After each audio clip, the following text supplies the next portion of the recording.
Segundo ano, tudo bom? Segundo ano, vamos começar hoje uma matéria bem interessante que vem depois de termologia, né, de escalas termométricas, que é, para mim, um assunto muito interessante, que é a dilatação térmica dos sólidos, tá?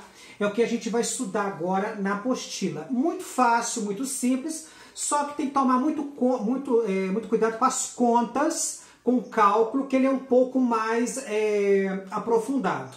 Mas isso vocês tiram de letra, com certeza, é muito fácil.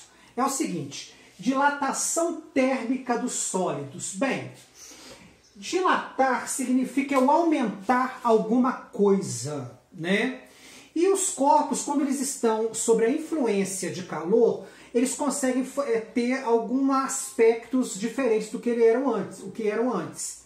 Primeiro caso, vamos explicar aqui. Vamos supor que aqui eu tenha átomos, essas bolinhas vermelhas são átomos, e eles estão ligados a determinados pontes aqui, determinados fatores. Eles têm uma aproximação entre eles, tá? De uma forma simbólica para vocês entenderem.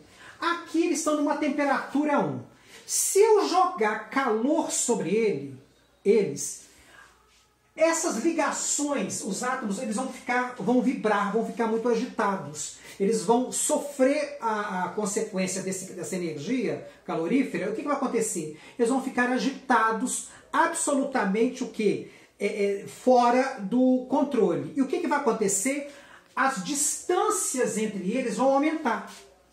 A distância, a agitação é tão intensa que o espaço entre eles vão aumentar. E ao aumentar, vejam bem, eu coloquei uma letra D aqui, ou seja, houve um aumento gradativo das distâncias entre os átomos. Porque aqui no começo, na T1, na primeira temperatura, a distância deles era normal, a ligação entre eles tranquila, só que quando eu joguei uma temperatura maior que T1, a vibração entre eles é tão grande que eles vão se afastando. Há uma vibração muito intensa, formando um aumento aqui desse objeto. Bem, esse aumento é um aumento bem significativo. Por quê? Porque ao aumentar essa temperatura e a agitação for mais intensa, eu posso ter 3 tipos de dilatação dentro de corpos que a gente vai estudar. A unidimensional é quando o corpo ele vai ter um aumento, vai se dilatar em apenas uma dimensão. Na bidimensional, em 2 dimensões, e tridimensional em 3 dimensões. Vamos dar um exemplo aqui.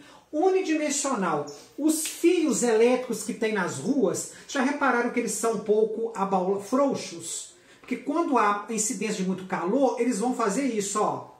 Eles vão levantar. Se eu colocar totalmente esticado, eles podem partir por causa do aumento dimensional. Quantas dimensões? Uma só. O fio é unidimensional, apenas uma dimensão, que a gente mexe com comprimento. No segundo é bidimensional, é uma área. Imagina eu colocar um quadrado, uma chapa de metal quadrada no Sol. Então ela vai aumentar de forma o quê? Superficial, ou seja, área dela, né? Ou seja, comprimento e altura. Tridimensional já é um corpo que vai ter um volume para aumentar. No caso, você vai colocar um cubo de metal em alta temperatura, aquele cubo vai aumentar nas 3 dimensões dele, que é o comprimento, né? É a altura dele, a largura. Então aqui a dilatação ela vai pegar as dimensões dos corpos no sentido unidimensional, bidimensional e tridimensional. O que vocês não podem esquecer é que o aumento se dá pela grande vibração que essas partículas vão ter, principalmente o átomo, porque as distâncias entre eles vai também alterar. E essa alteração, existe um aumento dimensional em cada um dos 3 aqui.